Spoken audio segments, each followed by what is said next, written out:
Bonjour à toutes et à tous, bienvenue sur ce plateau au cœur du débat, nouvelle série d'émissions que vous propose le Conseil national de l'Ordre des experts comptables. L'enjeu est assez clair, il s'agit d'aborder ici des sujets qui sont dans l'actualité de la profession, mais qui peuvent aussi faire débat, y compris au sein même de la profession. Lionel Canesi, président du Conseil national de l'Ordre des experts comptables. Aujourd'hui, le thème qui nous réunit, c'est l'ECF, l'examen de conformité fiscale. Pourquoi avoir voulu inaugurer cette série d'émissions par ce sujet ? Bonjour à toutes et bonjour à tous. Moi, je vois dans cette nouvelle mission une véritable opportunité pour la profession, une opportunité d'avoir notre mission de tiers de confiance augmentée. On est tous en train de réagir, de se dire on est attaqué d'un côté par les plateformes, on a l'exercice illégal, on a la digitalisation. Et une des solutions, c'est que la signature de l'expert comptable prenne de la hauteur. Et cette mission de tiers de confiance avec l'examen de conformité fiscale, c'est une véritable opportunité. Alors c'est vrai qu'il y a des débats dans la profession, et donc il va falloir qu'on fasse preuve de beaucoup de pédagogie pour expliquer à tous les experts comptables pourquoi il est urgent de prendre cette mission.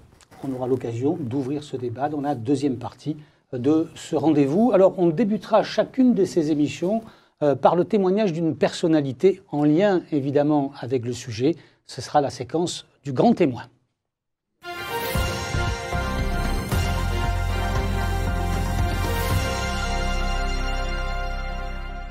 Et le grand témoin aujourd'hui, c'est Jérôme Fournel, ancien directeur général des douanes, ancien directeur de cabinet de Gérald Darmanin, aujourd'hui à la tête de la Direction générale des finances publiques, la DGFiP.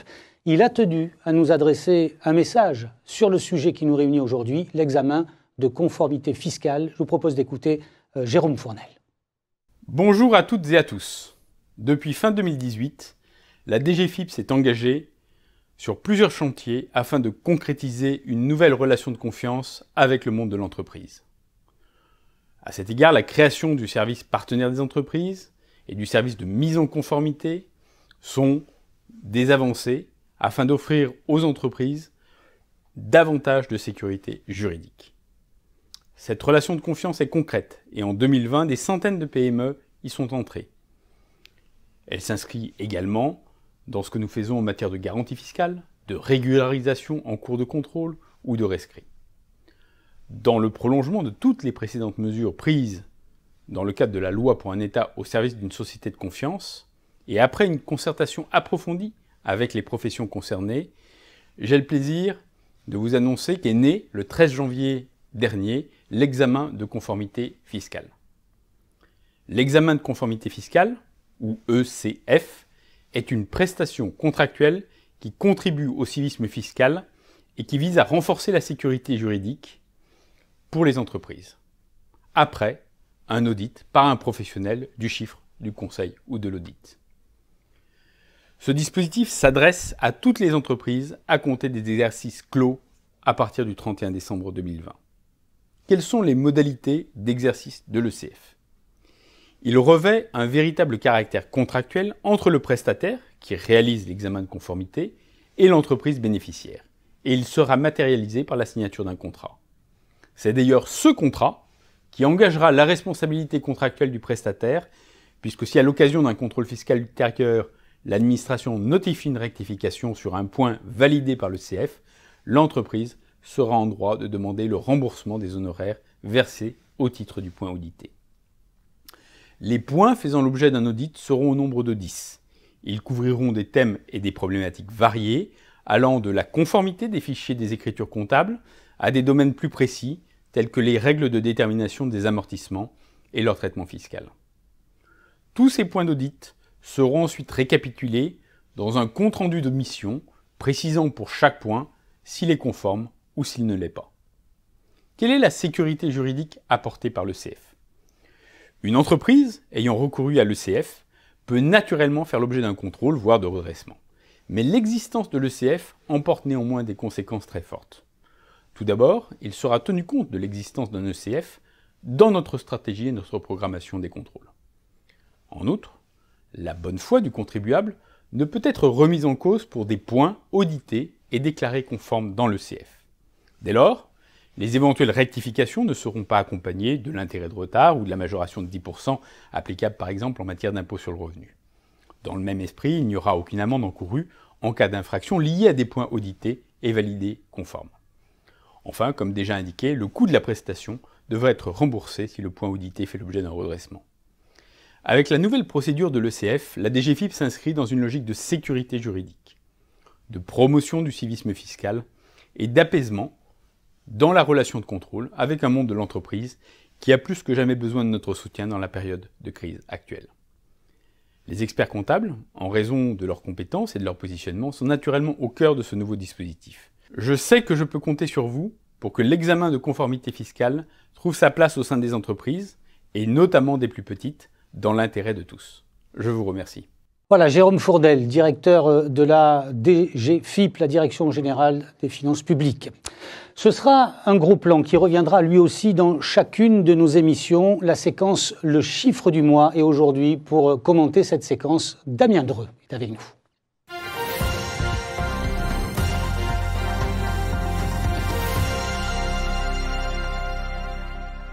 Damien Dreux, bonjour. Vice-président du Conseil national de l'Ordre des experts comptables. Alors un chiffre qui illustre les enjeux liés au sujet traité, celui-là pourrait presque se passer de commentaires. C'est en tout cas celui que vous avez choisi de nous présenter, Damien, et c'est 12 milliards. 12 milliards, c'est l'enjeu de ce qui est mis en recouvrement chaque année par l'administration fiscale au titre des contrôles fiscaux. Donc c'était surtout en 2019. C'était en 2019. On n'a pas encore les statistiques 2020 à ce jour. Et le deuxième? Alors deuxième, 36 000. Il y a eu 36 000 régularisations en 2019 qui ont eu lieu pendant les contrôles fiscaux. C'est une possibilité qui est offerte au contribuable avec son conseil de régulariser pendant le contrôle fiscal pour éviter notamment des intérêts et majorations. Et on voit qu'on est un petit peu au cœur du débat avec une relation vertueuse, je dirais, avec l'administration. Bien, le cadre est posé grâce à ces deux chiffres que vous nous avez proposés. On va procéder avec logique et revenir au cœur du sujet. Que faut-il savoir pour bien comprendre en quoi consiste l'examen de conformité fiscale? C'est ECF, l'essentiel.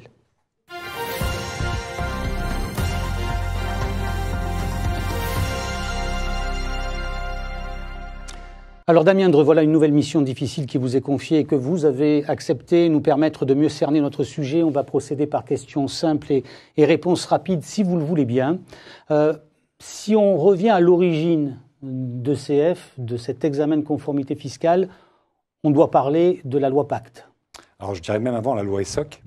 Et puis effectivement, la loi Pacte, où s'est posée la problématique du relèvement des seuils d'audit légal. Et donc, le gouvernement s'est dit, tiens, ça pourrait être une compensation pour les commissaires aux comptes de faire ce type de mission. Alors très rapidement, là, on a réagi. On s'est dit, mais nous, avec la casquette expert comptable, on est très bien placés pour réaliser cette mission. Et donc, ça a été acté. Et tout récemment, quand le décret est paru, puisque le décret date de quelques semaines, on s'est positionné au niveau du Conseil supérieur pour dire l'expert comptable en charge du dossier pourra en toute indépendance aussi réaliser cette mission. Si on devait définir cet examen de conformité fiscale, quel mot simple vous utiliseriez? C'est une prestation contractuelle réalisée entre un prestataire, on va dire l'expert comptable, parce que je pense qu'on est au cœur du dispositif, entre autres, et qui va le réaliser en toute indépendance à la demande d'une entreprise. Alors, on ne va pas le faire de notre propre chef, c'est bien une prestation qui est réalisée en accord et à la demande d'une entreprise, et le professionnel se prononcera sur la conformité fiscale avec un chemin d'audit qui va porter sur 10 points, avec un cahier des charges assez bien rédigé. Alors vous avez insisté sur le fait que l'expert comptable faisait partie des professionnels retenus pour réaliser cet examen de conformité fiscale. Quelles sont les entreprises qui sont concernées par le CF? Alors toutes les entreprises, quelle que soit leur forme, que ce soit des entreprises individuelles, des sociétés, quel que soit leur régime fiscal, impôt sur le revenu, impôt société, et quel que soit leur chiffre d'affaires, quelle que soit la taille. Alors nous, on pense que vu ce qu'il y a à vérifier, on va mettre de côté les micro-entrepreneurs, mais à titre d'exemple, des BNC pourraient être concernés, et y compris des BNC professionnels de santé qui sont hors champ de la TVA, mais là, on mettra de côté les points qui ne concernent pas le BNC, notamment la TVA dans mon exemple. Est-ce qu'on connaît la liste précise des professionnels habilités à réaliser le CF au-delà des experts comptables? Alors, selon le décret, c'est bien un prestataire qui s'engage en toute indépendance. Donc, les professions en charge de l'ECF, on a cité les commissaires aux comptes, bien entendu, mais aussi les experts comptables, les organismes de gestion agréés Et puis, on peut imaginer aussi d'autres professions réglementées, type des avocats fiscalistes, mais est-ce qu'ils vont être bien positionnés pour réaliser ce type de mission? Poser la question, c'est y répondre un tout petit peu. À travers l'ECF, l'expert comptable s'engage, et j'allais dire pas qu'un peu. Oui, puisqu'il s'engage en toute indépendance. Donc, c'est bien l'examen sera effectué selon la doctrine dont relève la profession. Et c'est là-dessus que je donnais un exemple où on s'est positionné. Pour dire l'expert comptable du dossier, le principe de l'indépendance, c'est un des principes fondamentaux de déontologie, Et donc, en toute indépendance, l'expert comptable du dossier, selon sa doctrine professionnelle, pourra réaliser cette mission. Quel est l'intérêt de l'ECF alors? Alors, l'intérêt de l'ECF, c'est de sécuriser et d'avoir quelque part une tranquillité fiscale. Je vous rappelle qu'on revient aux sources. Tous les experts comptables, et moi, même si c'est un petit peu vieux, je m'en souviens, on a prêté serment. On a prêté serment de faire respecter et respecter les lois et règlements dans nos travaux. Donc, on revient finalement aux sources. Et l'intérêt de l'ECF, c'est qu'un chef d'entreprise pourra dire, si j'ai un ECF favorable, j'ai une certaine tranquillité fiscale. Il y a un intérêt annoncé oralement par la Direction générale des impôts, c'est moins de contrôles fiscaux et peut-être plus du tout sur ce type de... Donc c'est de la tranquillité fiscale. Et le fait aussi que si on était redressé sur les points qui avaient fait l'objet d'un ECF, on n'aurait pas d'intérêt et de pénalité et on pourrait même se faire rembourser les honoraires du professionnel sur cette partie de mission. C'est ce que je disais, l'expert comptable s'engage et pas qu'un peu. Voilà qui a été précis. On va poursuivre notre exploration et pour aborder le volet technique de l'ECF, on a le plaisir et pour être tout à fait honnête, on a la chance d'accueillir Frédéric Iannucci.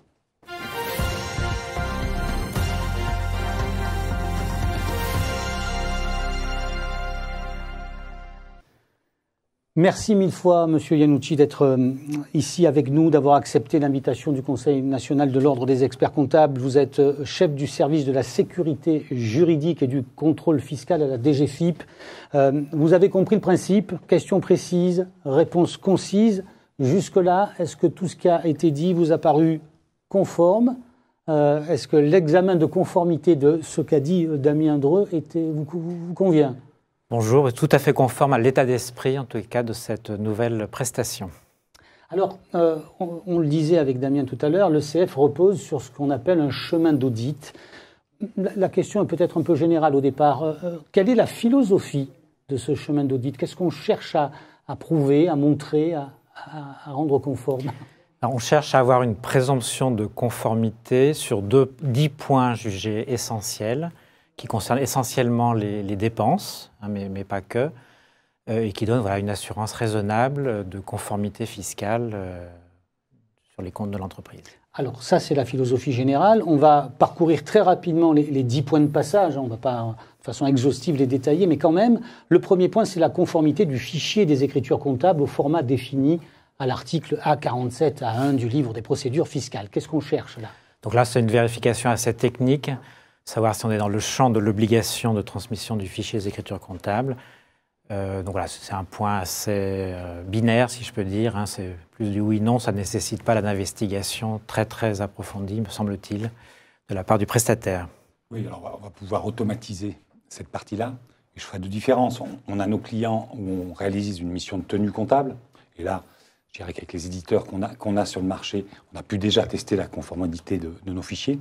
Il faudra être un peu plus attentif sur les missions sur lesquelles on est en surveillance. Et il y a quelquefois des ERP dans des TPE, PME, où là, ça peut être l'occasion justement de les rassurer et peut-être de faire les modifications nécessaires pour le rendre conforme. Le deuxième point, c'est la qualité comptable de ce fichier au regard des principes comptables. Alors ce deuxième point est plus délicat parce qu'il y a un champ théorique plus important d'investigation. Donc là, on est sur les grands principes comptables, avec un contrôle qui peut être soit exhaustif sur les principes généraux, soit plus ciblé, par exemple sur l'absence d'écriture généralisée, où là on est plus centralisé, où on est plus sur un contrôle sur échantillon, sur un panel.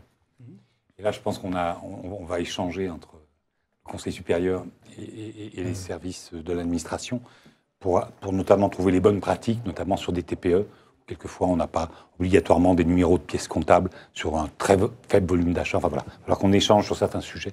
La vérité des PME n'est pas celle des petites entreprises. Hein. Complètement. Alors, le troisième point, la détention d'un certificat ou d'une attestation individuelle de l'éditeur dans le cas où l'entreprise serait dans le champ de l'obligation prévue au 30 bis du 1 de l'article 286, etc. Là, on parle de quoi des logiciels ou de systèmes de caisse. On appelle les logiciels de caisse. Donc là, c'est un point qui concerne les recettes. Donc là aussi, c'est une vérification ponctuelle de savoir s'il y a bien la certification du logiciel de caisse exigée par la réglementation. Pour éviter ce qu'on appelait les logiciels permissifs, qui permettent d'extourner des recettes à la fin de la journée. Et donc voilà, c'est l'assurance aussi que les recettes sont bien enregistrées. Alors, pour les ventes aux particuliers. Oui, c'est un point sur lequel les experts comptables, on est déjà attentifs. Déjà dans notre devoir de conseil, on le réclamait et on essaye déjà de l'avoir au dossier avant même de faire une mission d'examen de conformité fiscale. Donc ça renforce cette position, cette pratique professionnelle. Le quatrième point concerne le respect des règles sur le délai et le mode de conservation des documents. Alors ça paraît rien, mais la conservation des documents, là encore, pour certains types d'entreprises, c'est pas évident. Oui, c'est un point important également sur les pièces justificatives. Et sur ce point, on admet également un contrôle par sondage, par type de pièce justificative. Ce n'est pas un contrôle exhaustif. Cinquième point, la validation du respect des règles liées au régime d'imposition appliqué en matière d'impôt sur les sociétés et de TVA au regard de la nature de l'activité et du chiffre d'affaires. Ça me semble un point assez basique aussi sur la nature de l'activité et les seuils de chiffre d'affaires qui déterminent les régimes d'imposition. Si on a une mission de présentation des comptes annuels réalisée par un expert comptable, je dirais que c'est la première chose qu'il fait, même s'il ne faisait pas un examen de conformité fiscale. Jusque-là, rien de très nouveau sous le soleil quotidien de l'expert comptable. Quelques petites améliorations à faire, ajustements peut-être à régler sur la question de la qualité comptable du FEC, mais jusque-là, rien de très nouveau. Sixième point, les règles de détermination des amortissements et leur traitement fiscal. Alors là aussi, c'est un des points fondamentaux de l'examen, donc c'est sur les stocks corporels. Et sur ce point également, s'il y a un nombre important d'opérations, on admet un contrôle par sondage sur des échantillons d'une certaine ampleur. Alors, là, on est encore complètement du classique. Je dirais que si on applique les normes de notre mission de présentation, on le fait déjà. Repérer des charges qui devraient être en immobilisation, c'est les premiers contrôles. Et les durées qui sont admises, qui peuvent être les durées d'usage pour des PME, est-ce qu'on est bien dans les durées d'usage admises? C'est notre quotidien, ça. Septième point, les règles de détermination des provisions et leur traitement fiscal. Voilà. Huitième point, les règles de détermination des charges à payer et leur traitement fiscal. Donc sur les provisions, c'est un point très classique, sur la méthode retenue. Donc là aussi, on admet des échantillons représentatifs pour valider ou pas ce point. Alors là, on sait qu'on est sur un sujet où on peut avoir, sur le principe de prudence, quelquefois des distorsions entre le principe de prudence d'une provision, mais qui n'est pas assez, je dirais, étoffé sous ce que souhaiterait l'administration. Donc on peut avoir sur des sujets des écarts, mais on le sait déjà, quand on est aujourd'hui sur un dossier, qu'une provision qu'on a estimée, et pas d'une manière suffisamment statistique, pourrait être mise en cause d'un point de vue, sa déductibilité, d'un point de vue fiscal. Donc on réintègre déjà certaines provisions quand on pense qu'elles ne répondent pas aux critères souhaités par l'administration. On peut avoir quelques distorsions fiscalo-comptables, comme on dit. Distorsions fiscalo-comptables. La qualification et la déductibilité des charges exceptionnelles. Donc, charges à payer et charges exceptionnelles. Là aussi, on admet que ça puisse être un contrôle sur échantillon, sur un panel, lorsqu'il y a un nombre d'opérations importantes. Oui, alors sachant que sur une majorité, là encore une fois, de petits dossiers, de TPE-PME, les charges exceptionnelles, c'est pas non plus des... C'est très faible en montant et on est déjà très attentif dans notre mission là-dessus. Et puis, le respect des règles d'exigibilité en matière de TVA collectée et déductible. Là, c'est selon qu'on est en matière de vente ou de prestation de services. Effectivement, il y a des règles d'exigibilité différentes. Et c'est un point de vérification, me semble-t-il, assez technique, qui ne pose pas de problème particulier. C'est bien balisé. De base de TVA collectée qu'on fait déjà, et sur les modalités de déduction de TVA déductible aussi. Donc on est encore une fois dans du classique de la mission de présentation de l'expert comptable sur ce point-là, sachant qu'on ne vous demande pas la correcte application, par exemple, du taux réduit de TVA applicable, etc. On est vraiment sur un problème uniquement d'exigibilité.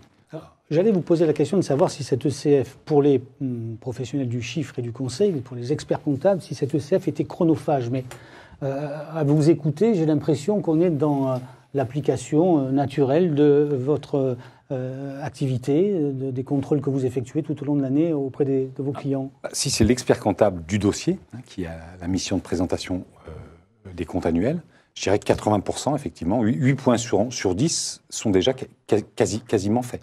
Il y a un peu de formalisme, peut-être complémentaire par rapport à ça. Peut-être que sur des missions où on est en surveillance, il y aura un peu plus de boulot que quand on est en tenue comptable. Mais effectivement, dans nos normes, déjà dans la mission de présentation, on a 8 points sur 10 qui sont déjà quelque part prévus. Et est-ce que le Conseil national de l'ordre des experts comptables prévoit des outils à disposition des confrères pour les aider, les accompagner dans la mise en œuvre de cet audit ou pas? Bien entendu, avec toute la gouvernance et avec notre président, on considère qu'il faut se saisir de ce sujet. On a une mission qui s'offre à nous, de tiers de confiance complémentaire, une mission additionnelle. Donc on va réaliser un webinaire très, très prochainement, gratuit, d'une heure et demie sur le sujet, où là on relistera les 10 points techniques et on rentrera vraiment dans les travaux précis à réaliser. Il y a des formations qui vont être prévues par nos IRF régionaux. Et enfin, on va on est en train de mettre au point un outil pour la profession, gratuit, encore une fois, JeFEC, avec un kit mission. C'est-à-dire qu'on va pouvoir tester notre FEC, sous les deux premiers points qu'on citait, à la fois sur sa conformité et la correcte application des principes comptables. On aura un kit mission, faire une lettre de mission en avenant à la lettre de mission actuelle, et un kit mission pour documenter nos travaux comme on le fait habituellement. Bien, merci beaucoup Damien Dreux pour votre participation et la clarté de vos explications. Frédéric Iannucci, vous restez avec nous parce que cette ECF, vous l'imaginez bien, pose question, fait débat. Il y a même quelques a priori, quelques idées reçues auxquelles vous allez peut-être devoir tordre le cou ou au contraire apporter confirmation. Lionel Canesi va nous rejoindre pour le vrai du faux.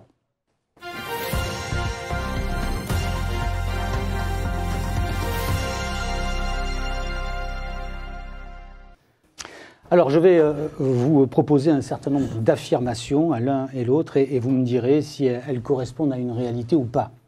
Alors, la première, elle est quand même importante, Monsieur Iannucci. L'ECF, l'examen, évitera à l'entreprise un contrôle fiscal. Vrai ou faux?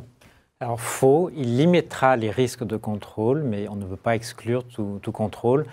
L'ECF porte sur certains points, mais pas sur tous, notamment il ne porte pas sur les aspects recettes. Et donc voilà, ça limite les zones de risque et donc les risques de contrôle, mais ça ne les supprime pas. Est-ce qu'a priori, une entreprise qui a réalisé cet examen de contrôle fiscal, sera regardée avec bienveillance? Alors on en tiendra compte dans ce qu'on appelle la programmation du contrôle fiscal, parce qu'on a une sorte de cotation un peu des risques. Et donc effectivement, c'est un risque qu'on estimera atténuer ou supprimer s'il y a l'examen de conformité fiscale. Donc on en tiendra compte dans la manière, nous, de décider quelles sont les entreprises qu'on ira contrôler ou pas. C'est un argument important, Lionel Canesi, ça. C'est un argument important et puis ça va dans le sens de la tranquillité fiscale dont on parle pour le chef d'entreprise.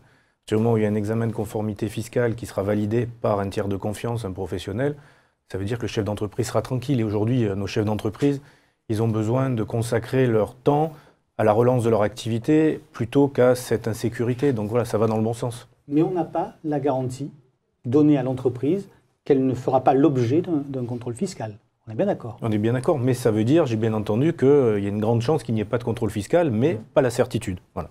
Parce que ça révèle une démarche de l'entreprise aussi de vouloir se mettre en conformité. Donc effectivement, cette démarche-là est en soi vertueuse et on en tient compte bien évidemment. Alors, deuxième affirmation, l'expert comptable, on entend ça, l'expert comptable fait le travail de l'administration fiscale en réalisant un ECF. L'expert comptable, il participe au travail de sécurisation justement de son client, mais il ne contrôle pas tout. Donc il fait en sorte que la comptabilité elle soit fiable. Ça n'a pas qu'un intérêt fiscal, c'est un intérêt pour la gestion de l'entreprise. Et donc voilà, c'est pas une externalisation du contrôle fiscal. C'est une mission de tiers de confiance qui sécurise des zones de risque. Voilà. Ce qui est important, c'est quand on regarde les 10 points de contrôle, dans sa mission, l'expert comptable en fait une très grande partie. Damien l'a dit tout à l'heure. Et ça met aussi en valeur cette notion de tiers de confiance de l'expert comptable. Moi, je crois que c'est un sujet qui est important. Est-ce que la profession acceptera qu'un professionnel extérieur vienne valider son travail quand elle fait déjà 80% de cet examen de conformité fiscale dans sa mission classique? Moi, je crois que c'est un vrai sujet, c'est une vraie question qu'il faut qu'on se pose. Moi, je veux d'un expert comptable augmenté.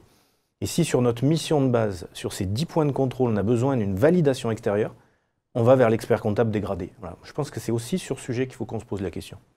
Alors, c'est important, mais si l'expert comptable réalise un ECF pour l'entreprise dont il assure lui-même la comptabilité, il sera forcément jugé partie. Non, parce qu'aujourd'hui, la notion d'indépendance, aujourd'hui, moi, quand un client vient me voir, j'ai prêté serment de faire respecter les lois dans tous mes travaux. Donc quand un client vient me voir et qui veut franchir la ligne blanche, je lui explique, avec toute la pédagogie de notre métier, que ce n'est pas possible. Donc maintenant, je ne vois pas pourquoi j'accepterais qu'il franchisse cette ligne blanche. L'indépendance, justement, si j'accepte qu'il franchisse la ligne blanche, c'est que je ne suis pas indépendant. Mon indépendance, c'est dire à mon client non. Voilà la règle, voilà comment la respecter, à vous de la respecter. C'est ça qui est important. Monsieur Iannucci, c'est une réponse qui vous convient? Tout à fait, oui. Vous ne trouvez pas qu'il y a quelque chose d'un peu schizophrène? Je me contrôle moi-même? Non, mais c'est un formalisme particulier avec un focus qui est plus fiscal peut-être que la mission historique du comptable. Effectivement, c'est dans un prolongement et c'est pour ça que les experts comptables sont plutôt bien positionnés pour assurer cette prestation assez naturellement. On n'est pas des comptables, on est des experts comptables. Et c'est important que notre signature, on fait 8 ans d'études, on a une véritable expertise de la TPE-PME. Moi, je le revendique depuis mon élection en disant qu'on est au cœur de l'économie. On a les compétences pour valider ces points de contrôle. Donc, il faut qu'on les mette en avant. C'est important aujourd'hui, si on veut faire la différence entre un professionnel réglementé, d'autres, on parle souvent des margoulins du chiffre, un expert comptable, profession réglementée, il a une valeur ajoutée, il a une valeur de sa signature et il a une responsabilité. C'est ça qui est important. Alors, cette affirmation vous concerne. Une entreprise ne voudra pas payer son expert comptable pour attester que son propre travail est sincère et conforme. Vrai ou faux? Moi, je pense que c'est faux. À nous d'expliquer la différence entre notre mission classique et cette mission qui apporte une tranquillité fiscale aux chefs d'entreprise. Nos chefs d'entreprise, ils ont besoin de sécurité, ils ont besoin de dormir tranquille. Donc le fait que la profession s'engage encore plus sur ce sujet, ça vaut cette tranquillité fiscale et ça a un coût. Alors bien évidemment, ça ne sera pas la même chose sur le petit commerçant qu'on a en tenue par rapport à l'entreprise, une grosse entreprise qu'on aura en révision, ou l'entreprise qui n'aura pas d'expert comptable. Mais c'est à nous aussi de savoir expliquer le coût de la mission, de mettre en avant notre valeur ajoutée. C'est quelque chose qui est très important.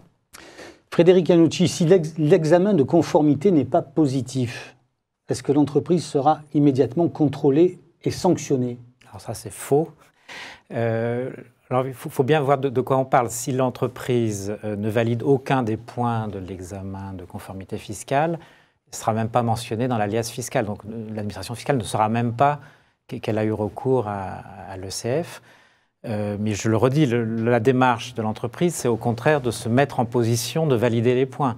Et donc, c'est plutôt, ça ne peut apporter qu'un plus. Ce n'est pas un moins si les points ne sont pas validés. Est-ce que vous êtes en train de dire qu'une entreprise qui aura accepté de réaliser un examen de conformité fiscale, lorsque ce document vous arrivera, il sera forcément bon? La démarche vertueuse qu'on escompte, c'est que justement, si le prestataire signale des points non conformes, c'est que l'entreprise se mette en conformité. Et la logique, c'est celle-là, c'est que l'entreprise, justement, soit dans cette démarche-là. Donc après, on est dans des cas assez théoriques où il y aura un examen de conformité fiscale avec très peu de points validés, puisque ce n'est pas du tout la démarche et le résultat qu'on en attend. L'examen de conformité fiscale a été conçu avant tout comme un outil de pédagogie à destination des entreprises. C'est un outil, oui, de pédagogie, si vous voulez. Je redis, c'est fondamentalement de sécurisation pour partir sur des bases solides en comptable et en fiscal. L'examen de conformité fiscale, c'est d'abord l'affaire des commissaires aux comptes. Tout à l'heure, quand on est revenu à la genèse, on a dit que c'était pour compenser le relèvement des seuils et donc donner du travail aux commissaires aux comptes. Vrai ou faux? C'est d'abord l'affaire des commissaires aux comptes? Non, c'est faux. Il ne faut pas qu'on mette en opposition les experts comptables et les commissaires aux comptes. Il faut que chacun reste dans son périmètre d'exercice. Aujourd'hui, les 10 points sont dans la mission de présentation pratiquement de l'expert comptable. Donc c'est avant tout une affaire d'expert comptable. Après, quand l'expert comptable, enfin pour moi, l'expert comptable du dossier a vocation à faire l'examen de conformité fiscale. Quand il n'y a pas d'expert comptable dans un dossier, ben là, il pourra avoir l'expert comptable, le commissaire aux comptes, un OGA, un avocat, enfin d'autres professionnels. Mais quand l'expert comptable est en charge du dossier, pour moi, il a vocation à faire l'examen de conformité fiscale.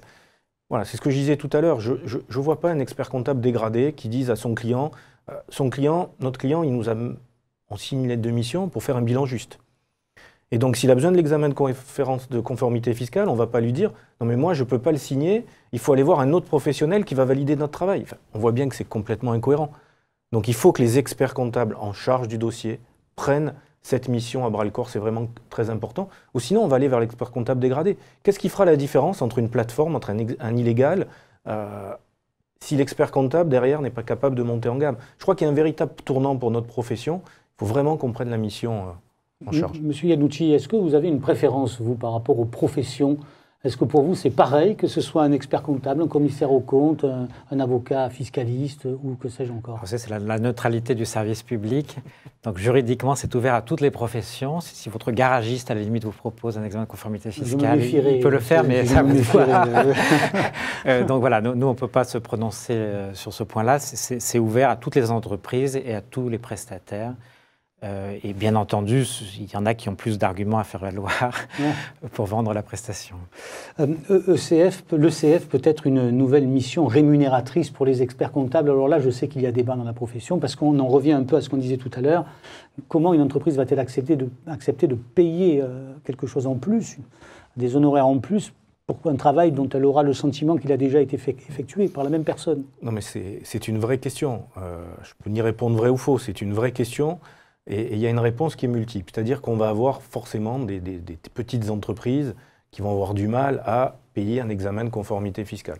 Mais je le redis, est-ce qu'on veut faire cette mission, même à bas prix, sur nos petits clients pour les accompagner, ou est-ce qu'on veut être contrôlé par d'autres parce que demain, il y aura encore plus d'intérêt pour le client, pour le chef d'entreprise à prendre cette mission, et donc l'expert comptable va se retrouver diminué dans sa mission. Puis après, il y a d'autres activités ou d'autres types de clients, avec des clients d'une taille un peu plus grande, où la tranquillité fiscale, parce qu'aujourd'hui, rien n'assure un client, malgré tout le travail des experts comptables, qu'il n'aura pas de contrôle fiscal. Alors demain, il n'aura pas la certitude de ne pas en avoir, mais il aura quand même une signature d'un niveau un peu plus élevé que notre attestation aujourd'hui. Donc c'est vrai que dans l'idéal, ça aurait été que l'attestation de l'expert comptable vaille examen de conformité fiscale. Ça aurait été pour nous quelque chose d'extraordinaire et normal quelque part par rapport à la qualité du travail de la profession. Mais voilà, aujourd'hui, on en est à cette étape-là, d'avancer vers le tiers de confiance. On arrivera dans certains cas à le facturer, dans d'autres non. Mais moi, je pense qu'il faut vraiment qu'on prête cette mission parce que je ne veux pas que d'autres viennent contrôler notre travail. Et surtout, souvent, des gens moins compétents que nous. Monsieur Iannucci, alors vous n'avez pas prononcé le mot de tiers de confiance pour qualifier le statut des experts comptables, mais est-ce que, à travers cette ECF, vous avez le sentiment qu'il s'en rapproche un peu? Alors, c'est tout à fait une notion qu'on intègre. Quand la nouvelle relation de confiance a été lancée il y a bientôt 2 ans par le ministre de l'époque, c'était un des points fondamentaux, avec justement l'utilisation de tiers de confiance pour sécuriser certaines zones fiscales. Donc voilà, la notion de tiers de confiance, on ne l'a pas reprise parce que juridiquement, elle n'est pas formalisée en tant que telle, mais l'idée générale y est, oui. Est-ce que je me trompe en disant que Bercy est dans une démarche globale de rapprochement, d'ouverture, de discussion avec les entreprises et avec celles et ceux qui les représentent? Tout à fait, effectivement, on est dans une notion de relation de confiance suite à la loi ESSOC de 2018 vis-à-vis des contribuables de bonne foi, pour les aider à remplir au mieux leurs obligations fiscales, qui sont souvent complexes, donc avec les notions de droit à l'erreur, de possibilité de régularisation à toutes les phases de la procédure, et une notion générale d'accompagnement. Donc voilà, on sépare nettement la bonne foi du fraudeur, et là on est dans l'univers de la bonne foi, avec des tiers de confiance, donc voilà, on est vraiment dans une relation de confiance pour que la norme fiscale s'applique au mieux. Et pour vous, Président Canesi, on est là sur le chemin de ce tiers de confiance que vous appelez de vos voeux. Oui, c'est important qu'on se positionne comme des tiers de confiance et comme des partenaires. Souvent, on a l'impression, et des fois à juste raison, hein, d'être des supplétifs de l'administration quand il y a une décharge de travaux administratifs vers les entreprises et donc indirectement vers les cabinets, où il y a cette notion de surcharge administrative. Donc là, on voit bien que l'avenir, avec toute la partie digitalisation, va nous faire gagner du temps sur certaines tâches, et il faut qu'on bifurque petit à petit vers des tâches à haute valeur ajoutée. Et la notion de tiers de confiance de l'administration fiscale et de partenaire, c'est quelque chose pour moi qui est très important. On le voit dans d'autres pays. La prérogative d'exercice sur la compta, elle existe dans très peu de pays d'Europe. Par contre, la prérogative fiscale existe dans les autres pays européens. Donc c'est là aussi, il faut qu'on avance et qu'on soit capable. Enfin, moi, ça ne m'embête pas quand je signe un bilan de dire que sur les 10 points de contrôle, je m'engage sur la légalité de ces 10 points. Ça fait partie de notre mission d'expert comptable et on a prêté serment pour. Je m'engage et donc je prends un risque. Et ça, exactement. C'est ça qui est important. C'est la contrepartie. Une dernière question pour vous, qui est le chiffre qui a été évoqué tout à l'heure, les 12 milliards de recettes de contrôle fiscal pour l'État 2019 et les 36 000 régularisations, il vous paraissait pertinent ces deux chiffres? Ils sont exacts en 2019. Ils seront plus faibles pour le premier en 2020, parce qu'on a suspendu les contrôles un certain temps et on les a repris avec discernement à la sortie du premier confinement. Mais le deuxième chiffre est très important sur les régularisations, parce que c'est justement toute une philosophie qui n'est pas de sanctionner, mais d'accompagner et de rectifier les erreurs. Et on est vraiment sur des notions d'erreur dans l'application d'une réglementation complexe et d'accompagnement. Donc voilà, on a l'œil très tourné sur ce montant, ce nombre de régularisations dans les procédures. 1000 fois merci d'avoir accepté notre invitation. Vous savez que la table est ouverte ici. Hein, vous avez votre couvert. Président Canesi, on reparlera de l'ECF à de nombreuses reprises et notamment à travers un webinaire bientôt. C'est ça, on va faire un webinaire d'une durée un peu plus longue où on rentrera pour la profession dans le détail des différents chemins d'audit. Damien en a parlé, on va faire un outil, un kit mission qui va s'appeler JECF, où justement le professionnel aura le déroulé de la mission, la lettre de mission, le rapport, voilà, pour faciliter le travail de la profession. Moi, je crois que le Conseil supérieur doit tout mettre en œuvre pour que les professionnels s'emparent de cette mission qui, pour moi, est capitale pour l'avenir de la profession. Voilà, fin de ce rendez-vous. Vous aurez la possibilité de revoir cette émission sur la chaîne YouTube du Conseil national de l'Ordre des experts comptables. 1000 fois merci de nous avoir suivis. Sollicitez les services de l'Ordre, ils sont à votre disposition. Ils sont composés d'un concentré de talents qui vous attendent, et voire même qui vous espèrent. À très vite.